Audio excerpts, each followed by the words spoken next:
जय गुरु महाराज। जय भोलेनाथ शिव शंभो। जय श्री पितरजी महाराज। नमो नमः। तो आइए भक्तों, आप अपने परिवार सहित और अपने पितरों के साथ शिव पुराण महाशिव पुराण में शामिल हों, जिससे कि आप और हम समस्त संसार मिलकर इसे महाशिव पुराण का महायज्ञ का स्वरूप दे सकें। आपका और समस्त धरातल पर जितने भी पितृ हैं जिनकी मुक्ति नहीं है, उन सभी को आज इस धरातल पर श्री शिव पुराण के प्रभाव से उन सभी का कल्याण हो, उन सभी की मुक्ति हो, ऐसा हमारे गुरु का कथन है। जय गुरुदेव, जय भोलेनाथ, हर हर महादेव। तो आइए अध्याय 6 प्रारंभ करते हैं। संध्या की तपस्या, उसके द्वारा भगवान शिव की स्तुति तथा उससे संतुष्ट हुए शिव का उसे अभिष्ट वर दे मेधा तिथि के यज्ञ में भेजना। ओम नमः शिवाय। ब्रह्मा जी कहते हैं, मेरे पुत्रों में श्रेष्ठ महाप्राज्ञ नारद तपस्या के नियम का उपदेश दे जब वशिष्ठ जी अपने घर चले गए, तब के उस विधान को समझकर संध्या मन ही मन बहुत प्रसन्न हुई।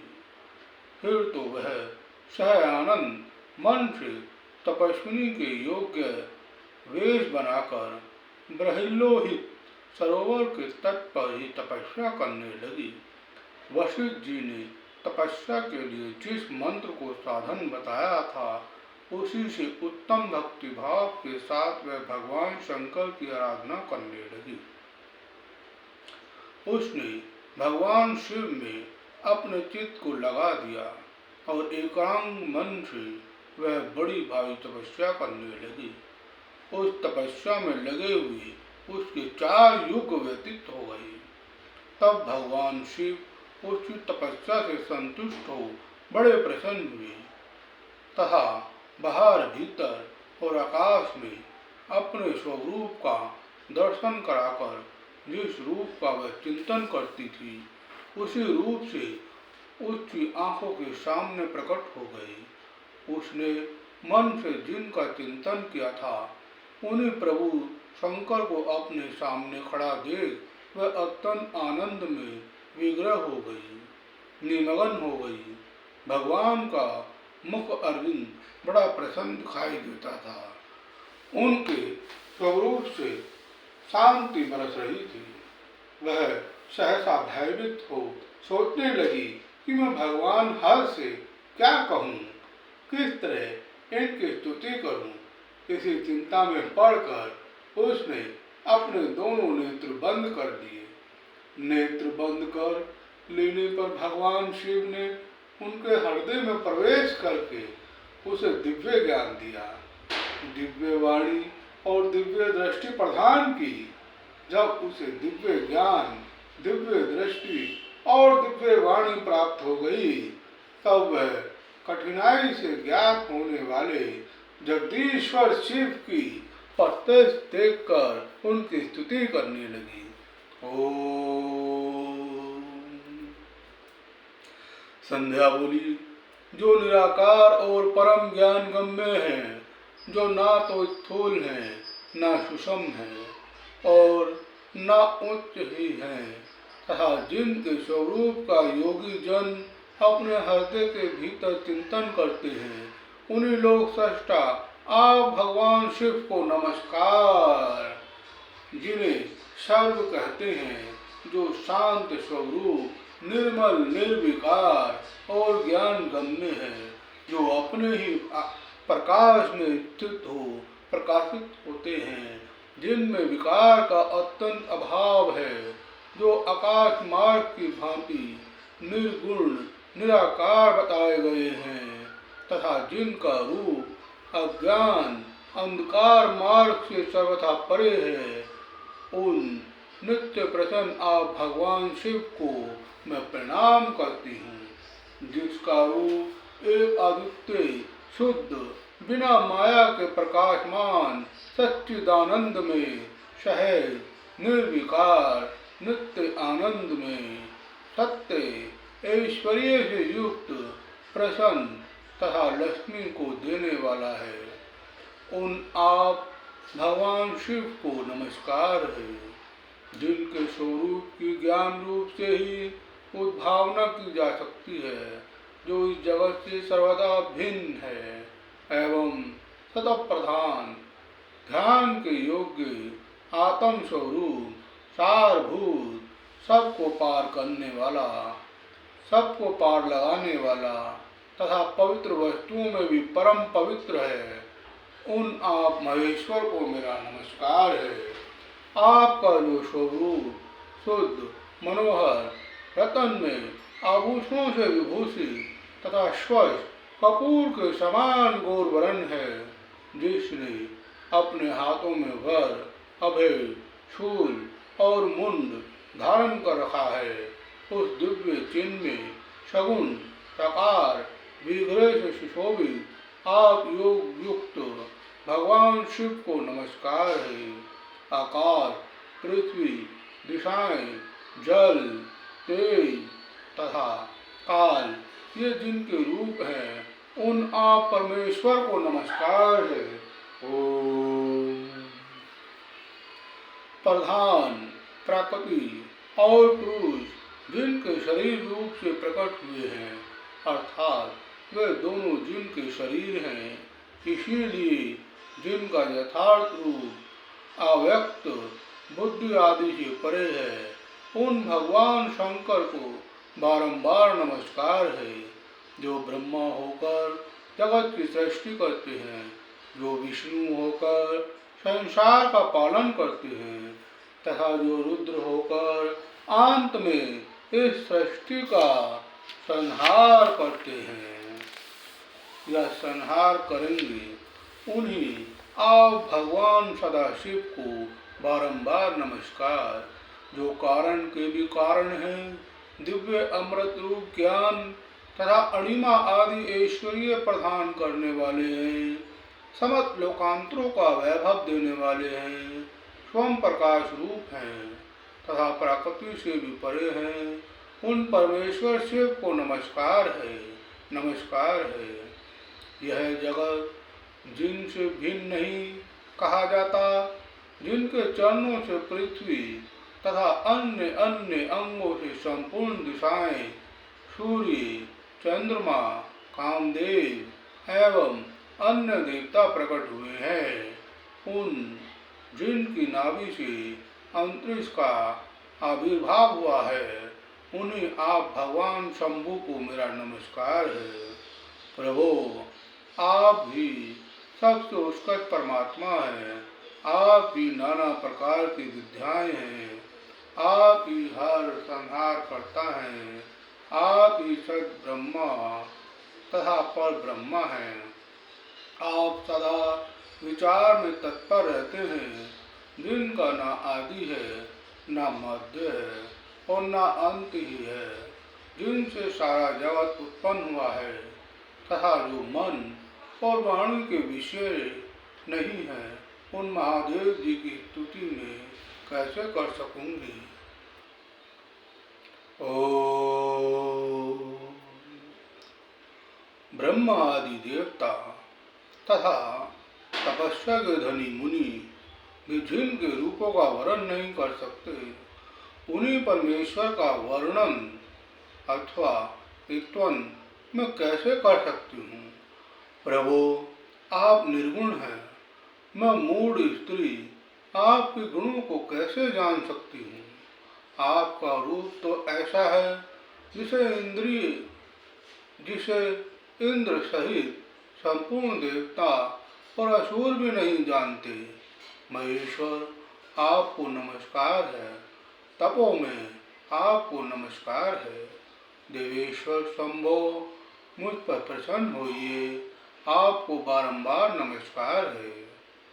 ब्रह्मा जी कहते हैं, नारद, संध्या का यह स्तुतिपूर्ण वचन सुनकर उसके द्वारा भली भांति प्रशंसित हुए भक्त वत्सल परमेश्वर शंकर बहुत प्रसन्न हुए। उसका शरीर वल्कल और मृग चर्म से ढका हुआ था। मस्तक पर पवित्र जटा जूट शोभा पा रहा था। उस समय पाले के मारे हुए कमल के समान उसके कुमलाए हुए मुंह को देखकर भगवान हर दया से द्रवित हो उससे इस प्रकार बोले, ओम। महेश्वर ने कहा, भद्रे, मैं तुम्हारी इस उत्तम तपस्या से बहुत प्रसन्न हूँ। शुद्ध बुद्धि वाली देवी, तुम्हारे इस स्तवन से भी मुझे बड़ा संतोष प्राप्त हुआ है। अतः इस समय अपने इच्छा अनुसार कोई वर मांगो, जिस वर से तुम्हें प्रयोजन हो तथा जो तुम्हारे मन में हो उसे मैं यहाँ अवश्य पूर्ण करूँगा। तुम्हारा कल्याण हो। मैं तुम्हारे व्रत नियम से बहुत प्रसन्न हूँ। ओम। प्रसन्नचित्त महेश्वर का यह वचन सुनकर अत्यंत हर्ष से भरी हुई संध्या उन्हें बारंबार प्रणाम करके बोली, महेश्वर, यदि आप मुझे प्रसन्नता पूर्वक वर देना चाहते हैं, यदि मैं वर पाने के योग्य हूँ, यदि पाप से शुद्ध हो गई हूँ तथा देव, यदि इस समय आप मेरी तपस्या से प्रसन्न है तो मेरा मांगा हुआ यह पहला वर सफल करें। देवेश्वर, इस आकाश में पृथ्वी आदि किसी भी स्थान में जो प्राणी हैं, ये सब के सब जन्म लेते ही काम भाव से युक्त ना हो जाएं। हे नाथ, मेरी सकाम दृष्टि कहीं ना पड़े। मेरे जो पति हों वे भी मेरे अत्यंत सुहृद हो। पति के अतिरिक्त जो भी पुरुष मुझे सकाम भाव से देखे उसके पुरुष तप का नाश हो जाए, वह तत्काल नपुंसक हो जाए। ओम नमः शिवाय। ओम नमः शिवाय। निष्पाप संध्या का यह वचन सुनकर प्रसन्न हुए भक्त वत्सल भगवान शंकर ने कहा, देवी संध्या, सुनो। भद्रे, तुमने जो जो वर मांगा है वह सब तुम्हारी तपस्या से संतुष्ट होकर मैंने दे दिया है। प्राणियों के जीवन में मुख्यतः 4 अवस्थाएं होती हैं। पहली शैशव अवस्था, दूसरी कौमार अवस्था, तीसरी यौवन अवस्था और चौथी वृंदावस्था। तीसरी अवस्था प्राप्त होने पर देहधारी जीव काम भाव से युक्त होंगे।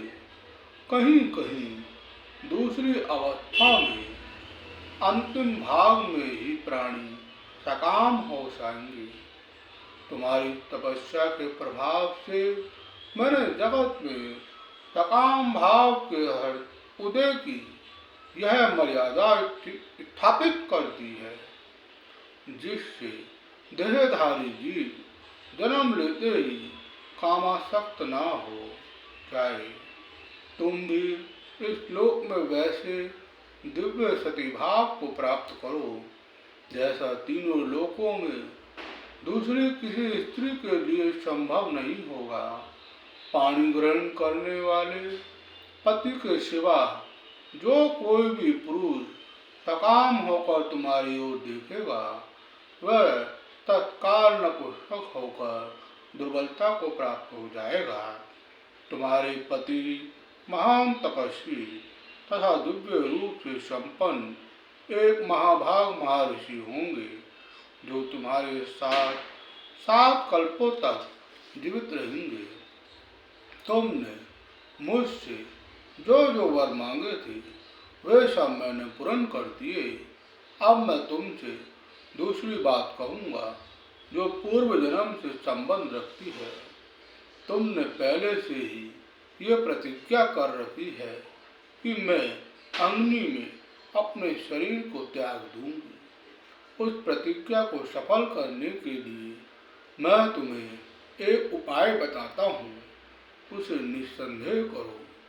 मुनिवर, मेधा तिथि का एक यज्ञ चल रहा है जो 12 वर्षों तक चालू रहने वाला है। उसमें अग्नि तुरंत प्रज्वलित है। तुम बिना विलंब किए उसी अग्नि में अपने शरीर का उत्सर्ग कर दो। इसी पर्वत की उपलेखा में चंद्रभागा नदी के तट पर तापाश्रम में मुनिवर मेधा तिथि महायज्ञ का अनुष्ठान करते हैं। तुम स्वतंत्रता पूर्वक वहां जाओ। मुनि तुम्हें वहां देख नहीं सकेंगे। मेरी कृपा से तुम मुनि की अग्नि से प्रकट हुई पुत्री होगी। तुम्हारे मन में जिस किसी स्वामी को प्राप्त करने की इच्छा हो उसे हृदय में धारण कर उसी का चिंतन करते हुए तुम अपने शरीर को उस यज्ञ की आहुति में होम दो। हे संध्या, जब तुम इस पर्वत पर 4 युगांतक के लिए कठोर तपस्या कर रही थी, उन्हीं दिनों उस चतुर्युगी का सत्य युग बीत जाने पर त्रेता के प्रथम भाग में प्रजापति दक्ष की बहुत सी कन्याएं हुई।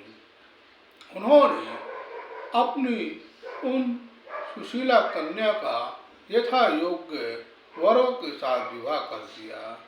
उनमें से 27 कन्याओं का विवाह उन्होंने चंद्रमा के साथ किया। चंद्रमा अन्य सब पत्नियों को छोड़कर केवल रोहिणी से प्रेम करने लगे। इसके कारण क्रोध से भरे हुए दक्ष ने जब चंद्रमा को शाप दे दिया तब समस्त देवता तुम्हारे पास आए। परंतु संध्या, तुम्हारा मन तो मुझ में लगा हुआ था, अतः तुमने ब्रह्मा जी के साथ आए हुए उन देवताओं पर दृष्टिपात ही नहीं किया। तब ब्रह्मा जी ने आकाश की ओर देखकर और चंद्रमा पुनः अपने स्वरूप को प्राप्त करे, यह उद्देश्य मन में रखकर उन्हें शाप से छुड़ाने के लिए एक नदी की सृष्टि की, जो चंद्र या चंद्रभागा नदी के नाम से विख्यात हुई। चंद्रभागा के प्रादुर्भाव काल में ही महर्षि मेधातिथि यहाँ उपस्थित हुए थे। तपस्या के द्वारा उनकी समानता करने वाला ना तो कोई हुआ है, ना है और ना होगा ही। उन महर्षि ने महान विधि विधान के साथ दीर्घ काल तक चलने वाले ज्योतिष अष्टोम नामक यज्ञ का आरंभ किया है। उसमें अग्निदेव पूर्ण रूप से प्रज्वलित हो रहे हैं। उसी आग में तुम अपने शरीर को डाल दो और परम पवित्र हो जाओ। ऐसा करने से उस समय तुम्हारी वह प्रतिज्ञा पूर्ण हो जाएगी। इस प्रकार संध्या को उसके हित का उपदेश देकर देवेश्वर भगवान शिव वही अंतर्ध्यान हो गए। ओम नमः शिवाय, ओम नमः शिवाय, ओम नमः शिवाय, ओम नमः शिवाय, ओम नमः शिवाय, ओम नमः शिवाय। तो भक्तों, आपको हमारा चैनल पसंद आया, आपको एक एक शब्द भली भांति समझ में भी आ रहा होगा, तो अधिक से अधिक सब्सक्राइब करें और अधिक से अधिक शेयर करें, ताकि हमारा यह वीडियो प्रत्येक छोटे बड़े घरों में भी पहुंचे, जो अब तक सिर्फ पुराण सुनने या समझने में असमर्थ रहे, उस तक हमारा वीडियो पहुंचे। अब तो आपका, आपके परिवार का कल्याण हो और श्राद्ध पितृ पक्ष में आपके पितरों का भी कल्याण हो। जिन्हें मोक्ष नहीं मिला है, उन्हें मोक्ष की प्राप्ति हो। ओम